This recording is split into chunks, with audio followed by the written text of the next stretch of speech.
Okay, alert today, everybody. Let me get in here and check to make sure that we're getting sound.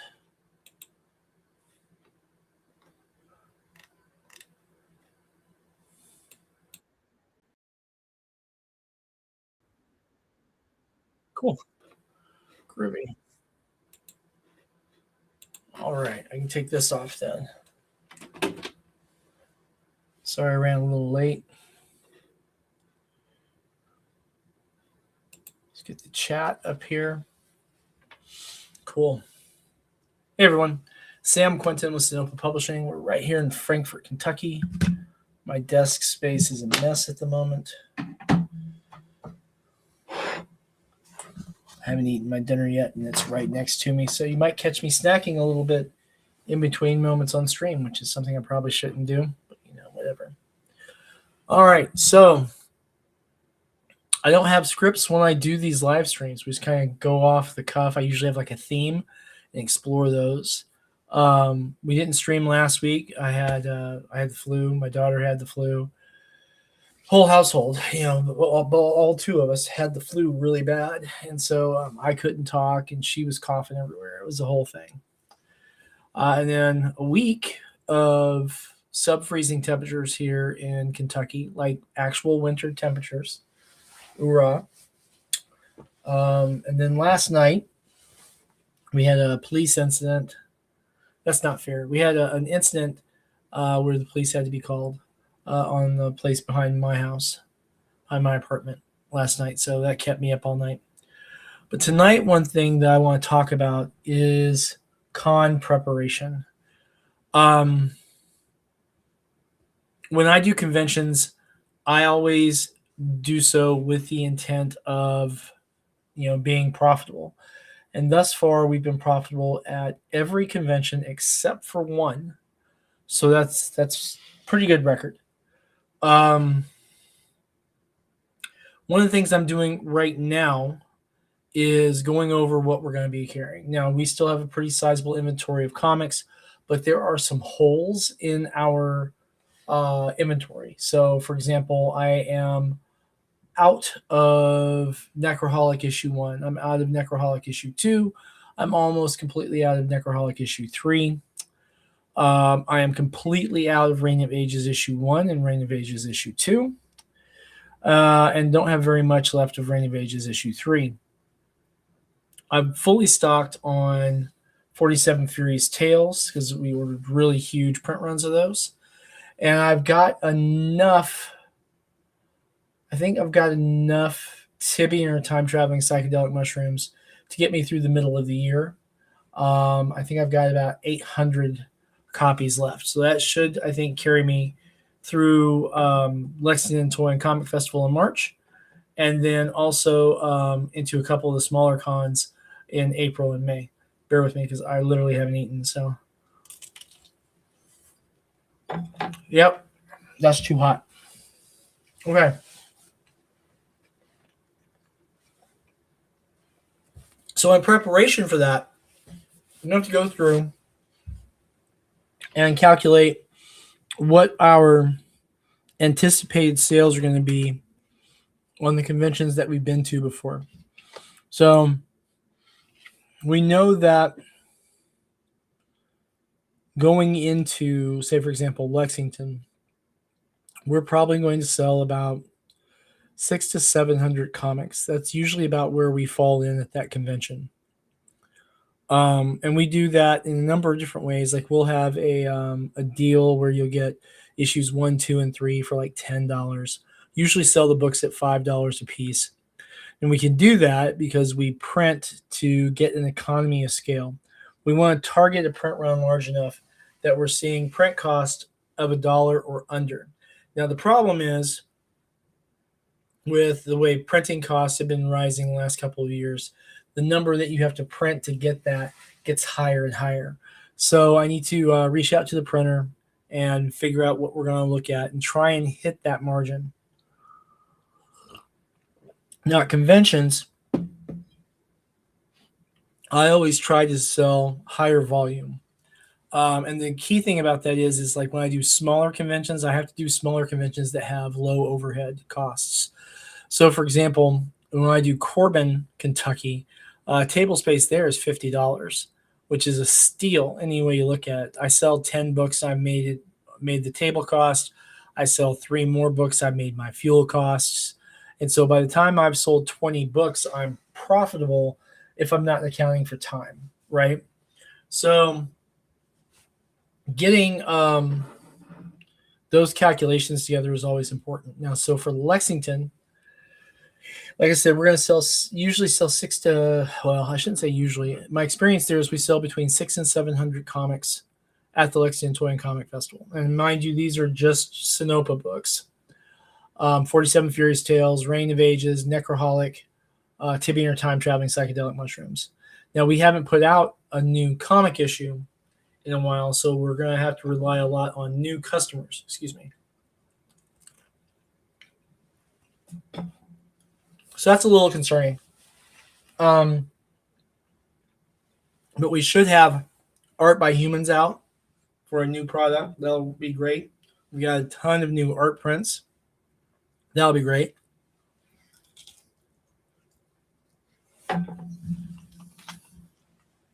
Sorry, I'm starving. And then we have new batches of stickers that came in. Stickers that we've sold before that have done really well for us are holographic mushroom stickers. And stickers for the Kickstarter campaign. So we'll have those. We have an order of our merchandise mugs. And so we've got, I don't have the one that we're selling. We've got 2 different ones we're selling for that. We got a total of 24. We're going to sell those at $20 a piece at the con. And so if we can clear, I think we can sell all of those at that event. Willow is going to take charge of that, my little one. That little girl could sell ice tray makers above the Arctic Circle, I tell you. She's really something.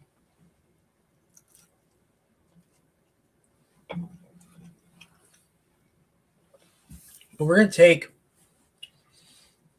and knowing that we have $1,500 in table cost, knowing that we have probably about $100 in fuel and parking costs, and then probably another $100 in extra badges. So we're going to round up to $2,000 in costs. And so we're going to shoot for total gross sales of around $3,000. So that's something that's pretty doable. At 600 books, like I said, we sell a lot of those like 3 for $10 kind of thing. So that should get us in the neighborhood of about $2,000 there. We get, say, half of the mugs sold. That's another $240, $250. We'll probably do $20 in stickers and probably $300 to $500 in art prints. And the big hole in our inventory right now is our role-playing game books. So I was looking at what I could get printed in that in the time we have left, because it's about 6 weeks. And I can get Death Comes to Glenfollow printed in that time. I won't have enough time to get Whispers of Persephone printed. And I won't have enough time to get the Steel Road printed. So we can also get some of the Sinopa Omnibus books printed. I haven't run those calculations yet. But again, the big thing is economy of scale. Now, I'm going to need to print a few thousand copies of Reign of Ages 1 and 2, and probably a few thousand copies of issue 3, just to make sure we have everything in inventory. The problem with that, I foresee, though, is that we're about to do the Kickstarter campaign for Reign of Ages 4 here after we do fulfillment for after we do the campaign and fulfillment for Art by Humans. So that's a thing.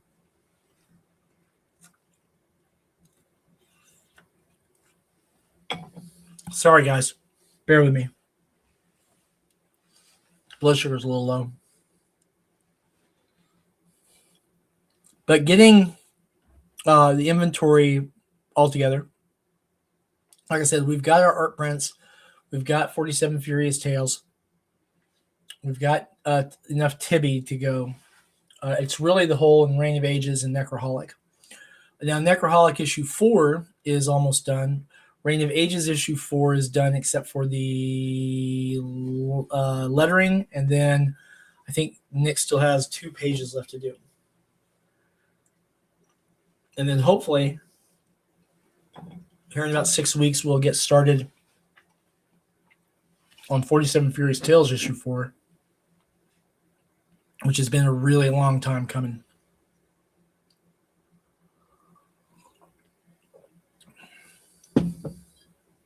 Really long time coming. So we'll get all of our inventory together. And we'll go ahead and put everything that we can move in different price blocks. So our stickers will move at $1. Our comics will move at $5. We've got our art prints at 10, unless they're holochromes, and then they're 25. And so we've got everything in that lower price range that's really easy for people to afford, that we can still make a little bit of money on. And again, the big thing on there is volume, right? And that's just to come to the terms where we want to have a profit level.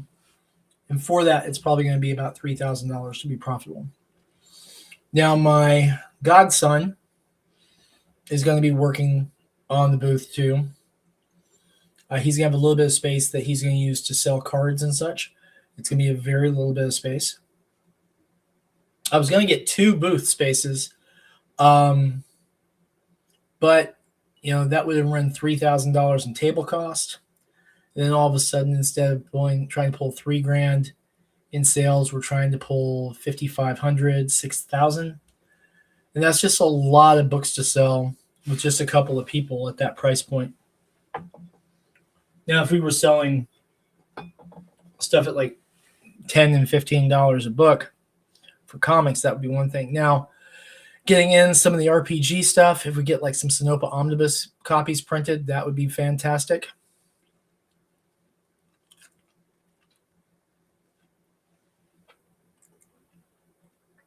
Get those printed up. I think we could do pretty well on those. The only problem is they're 5th edition D&D books. And the 5th edition is taking a real beating with some behavior in the TTRPG space right now. So I was going over some things, and this is where we're going to segue away from the con and into how I got to this line of thought. Over the last few years, almost several years really, I've been kind of building this RPG a little bit at a time. And it's started with a few different concepts that evolved over time. And I was looking for a good game mechanic. And I happened to be speaking with Steve Seshi. And he said he didn't mind if I made use of the action table, which I'm doing a little bit of a modified version of it. Not for the sake of modifying it, but just because I think the gameplay will work a little better. The only problem is, I think that there's an argument to be made for making systems specific to the RPG. But I'm tangenting way even further. The thing that I'm getting to is I think that in a couple of years, we'll be moving more towards moving our own game mechanic, our own whole RPG, rather than stuff under the 5e game license. Maybe even something under an OSR kind of build with a 3.5 bent to it or something similar. I think that there is a lot to be said for existing game systems that people understand how to use as far as with player adoption. But, if you have thoughts on that, please do post below. I see we've got a couple of people watching on Twitter. Hi, guys. Hopefully it's people and not bots. But we will see. Excuse me. We might cut tonight's stream a little short, though. I'm not feeling the best still. It's been incredibly freaking cold. Oh. So the short version of that tangent is, I think that in a few years' time, our RPG selection is going to look very intensely with the Sinopa product that's out. And then, of course, our comics. And we've got a lot of comics that are still in development. We have a licensing deal that's in limbo to license a particular title. We haven't signed the contracts yet because there's a question on distribution. The whole Diamond bankruptcy last year kind of threw a monkey wrench into that.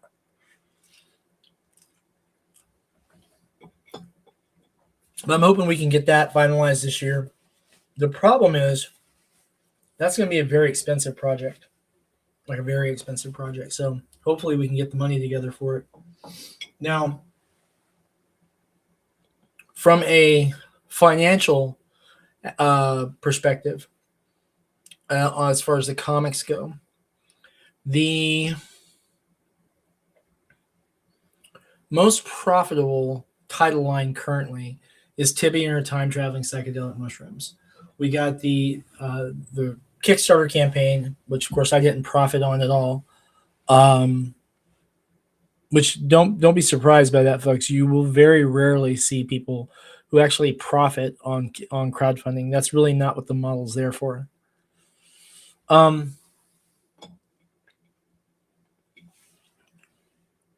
the subsequent sales, both the distribution through Anarch Press and then, of course, the comic sales, were absolutely tremendous. When we had first got the books in, packing stuff and shipping stuff like crazy to backers, and then like a couple of days later leaving for New York Comic Con 2023, dude, we sold tons of Tibby at New York Comic Con. We had a con special there that was not to be believed, and it did really, really well for us, which is good because that convention was expensive. Fun though. I got to meet my friend Pete Vasquez in person for the first time, which is really, really cool. I got to meet several people there, JD Calderon and a few others. It was really, really cool. Oh, yes, I'm drinking coffee at 9:20 at night because it's helping my overall core warmth stay there. It's really freaking cold here in Kentucky. Not as cold as it is in like New York or anything like that, but I'll tell you, you can definitely feel it. And the snow outside's frozen hard enough that it can support me, and I weigh a little over 200 pounds. So that's some frozen solid snow, man. I tell you. The convention, the conventions we're going to do this year, I'm probably not going to do the Frankfurt Con later this year because there's a few others I want to do. If I can figure out the logistics of it, I really would like to go back to the Garden State Comic Festival in New Jersey. That's been a really good show for me the few times I've been there. Cincinnati is kind of up in the air because there's a whole bunch of construction issues and the venue's been moved. I might wait till next year or the year after that until it gets back into its traditional venue. And then there's a lot of smaller conventions here in Kentucky. The Richmond Convention and EKU. I really want to do that one again. That one's been good for us. I'll do Corbin again. That's always been good. There's a little library show in a small little town called Betaville. Not Betaville. In it's in Betaville or is it? No, it's in Betaville. Or is it in Irvine? Damn, I have to think about that. It's in Irvine. It's in Irvine, Kentucky. Um, and I've done that show twice, and that's been fantastic. Small little community, small little space. People are really, really fantastic, and they come out and support the work. So I really like that. Um, what else are we going to do for cons this year? We've got a new product line that is trademark is still pending, so I'm not announcing it. We've got art in by Sandra Cole on that. I want to get something done by Nick Capone, which I still need to talk to him about and commission that. And a few other things that need to get done. So I'm really, really kind of excited there. Sorry to eat while I'm streaming, guys. I am just starving. Like I said, my blood sugar's a little low. Not like dangerously low, but just a little bit low. I want to thank you guys who are watching us on Twitter/X and for our one viewer on YouTube. Cool. Thanks, guys. As always, again, if you have any questions or comments or criticisms or concerns, go ahead and post them in the chat. We're more than happy to engage with you there. But like I said, we will probably cut the stream tonight a little bit short. I'm just not quite feeling my best yet. But I wanted to make sure that we were on because we did skip last week because of the flu. One of the things, too, that's going on with the con preparation is for supplies. And so specifically, one of the things I'm about to order, let me get my tab back, is I'm putting in an order for 1,000 bags and boards. That should get me through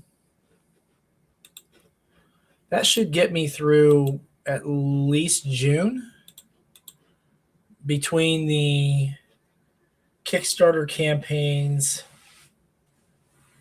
and, well, man, maybe not get me through June, maybe get me through April, through the Kickstarter campaigns and through the conventions.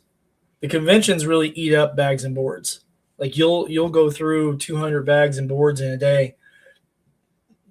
Boom, boom, boom. You know.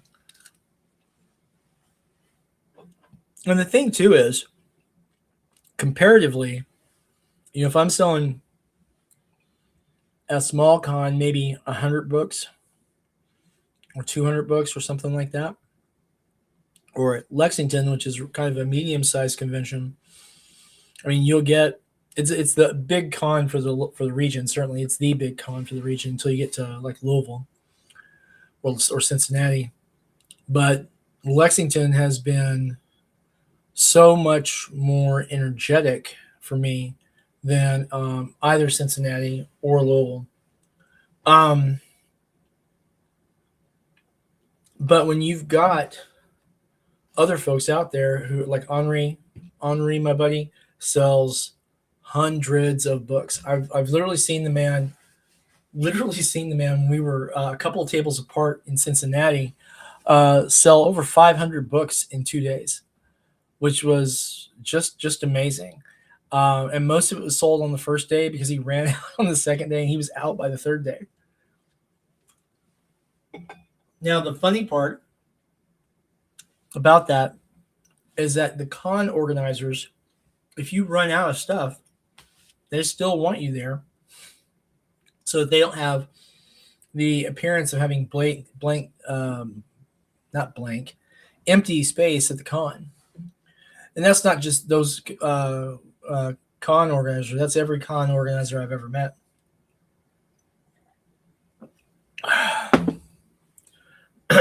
Excuse me. Oh, but the big thing too, when you're getting ready for your conventions, is make sure that you're going over all this stuff ahead of time. Like one of the things I've done too, as weird as it sounds, is I've got change ready, you know, and the con's 6 weeks away. I'm going to go down to the bank and pick up some singles and some fives. And I want to do that now so that I'm not having to scramble to do it before the con is rolling. Which is why also I'm ordering my press runs and such for things now rather than wait for it till later. It's going to be one of those things, folks, where They say you have to spend money to make money, and that's true. I mean, I have to spend a fairly significant amount of money on printing. And not only that, but we have a policy, and I get criticized for this a lot, but let me lay this out. With our comics, the covers that are used for the Kickstarter funding, we don't reprint those. So if we only print 2,000 or 3,000, that's as many of that cover that's going to be printed. We'll create another cover for mass release, right? And we did that with Tibby when she went to released by Anarch Press for issue 1. We've seen that with 47 Furious Tales. Issue 1, I made a mistake and only printed 500. And I regretted that because it was a fantastic cover. Love that work. It's actually on my wall. And then I went and had another cover made, which is still a really good cover, really strong cover. Alexia does fantastic work. And I think we printed 3,000 of that one. And then, of course, when we got to Reign of Ages, we were depending more on printing from what we were funding. So we printed, I think, 1,500 or 2,000 or something like that of those. And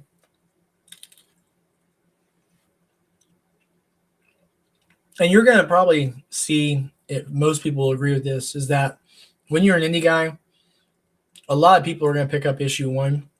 Sometimes people who aren't even planning on reading it, just planning on holding it for their collection just in case it hits a moonshot thing where it becomes a big deal one day. The funny part about all of this is that then you turn around and you have the cost calculus of another cover. I sure the hell forgot to turn that off, didn't I? Sorry, guys. You have the end of a new cover that print run. So if you're spending $500 on a new cover, then picking up 5,000 copies, you're only spreading 10 cents of that cover cost across your entire press run for each book. And that goes a long way. Now, personally, let me see what my cost calculus looks like here. Hey, it's our good friend Larry. What's up, Larry? You caught me in the stream. I'm a little under the weather, man. I don't know if you can tell. I'm kind of feeling it. My blood sugar's a little low, but I've been feeling down from getting over that flu. But I was just talking about cost calculations, and I was looking at what it was going to take to do like another. Let me do this real quick with my printer. We'll say let's do 2,000 copies of issue 1 for Reign of Ages, right? So currently that's going to cost me almost $3,000. So that's a little too high per book. Let's see what we can do for 4,000 copies. Still a little too high. What do I need to do to get to my economy of scale? Wow.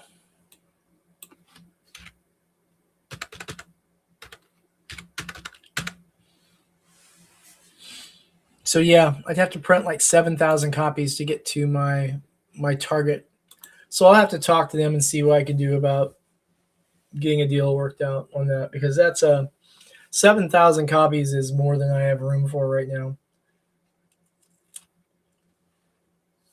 One day we'll have a warehouse.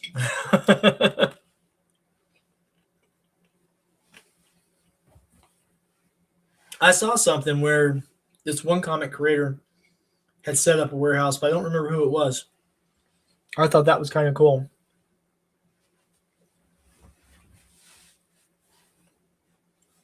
Had employees in it and everything, so that's good to see.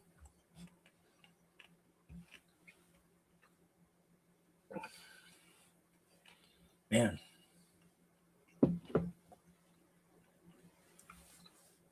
So yeah, 7,000 copies to get to our target. That's a little high. That's a little high. All said and done, be a little over. With the cover costs, almost $8,000 in total. So what does it come to? If we've got $8,000 divided by 7,000 copies, that's $1.14, $1.15 a piece. Yeah, okay. And 7,000 copies will take me a few years to sell. But for an overall net return of 35K, figure shrinkage, damage, print problems, lose $1,000 there. So yeah, I mean there's room in there to fiddle, but I really would like to get it down to $1 or less. How much would I have to do? Now I'm going to find myself, if 7,000 won't do it, about 10,000. I know it's a big book, but damn. 12,000 copies.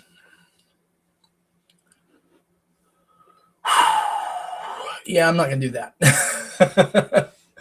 Maybe we'll have to bite the bullet and have a smaller profit margin. Maybe do 3,000 copies.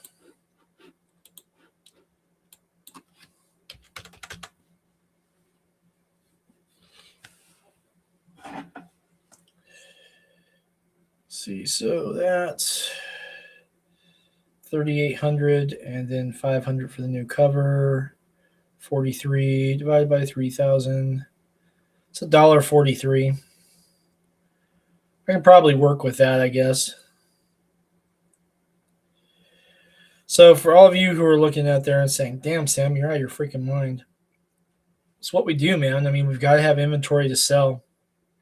You know, we've got to have inventory to sell. We've got to make money on it. And we can't be out there, charging $20 for comics. And I've seen people doing that. And I understand why. Print costs are really high if you're only doing like print on demand books. So if you've got some space in your apartment, and my apartment is absolutely packed with inventory, then yeah, I mean, getting the money together and getting your stuff out there is a big deal. Now, the other thing too is one of the reasons that I do that is that when I kickstart stuff, I need my print cost per unit to be pretty small to maximize my revenue on that can be used to pay for artists. I've only been profitable, I think, on one Kickstarter. And I believe that was Whispers of Persephone. But our highest pledged amount and backers for a Kickstarter campaign was actually Tibby or Time Traveling Psychedelic Mushrooms. And I think I had almost 6,000 invested on top of that, or 7,000, something like it. I know that we became profitable very early. We sold a metric ton of those books, and then picked up another $700 in royalties on the Antarctic Press deal. So that wasn't too bad. But yeah, I'm looking forward to the convention season. Last year, with everything that happened, we had a lot of family members who passed, and I just didn't do but I think 2 conventions last year, and they were little bitty ones, and I enjoyed them. Don't get me wrong, but they were definitely not ones that were going to make a big flash. I think we made like maybe $250 at Corbin, or $150 at Corbin, or something like that net. I think we had like $400, $500 in sales or something like that.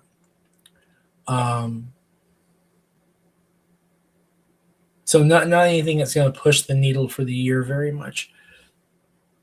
This year, I'd like to get us back on track to like our normal sales figures. I want to sell, as far as comics go, at conventions, I'd like to sell 5,000 comics this year. And then once we get some of the RPG books reprinted, I'd like to sell about 1,000 this year. I think can be done. I need to get the Steel Road printed. I need to get Whispers of Persephone printed, and there's some processes that I have to go through to make that happen. But I think that the year has a lot of potential. I think we can do some really fantastic things. I hope so, anyway. But like I said, I'm going to cut today's stream a little short. I'm just not feeling as up to snuff as usual. We will be back Sunday. So if you have any questions that you do want to see answered or addressed, feel free to go ahead and post those in the comments or message me directly through any of the social medias that you're seeing this on. And guys and gals, ladies and gentlemen, remember that you need to take care of yourself. So make sure you stay hydrated, take any medications that you may need, eat healthy, get your exercise, and remember, in a world where you can be anything, please choose to be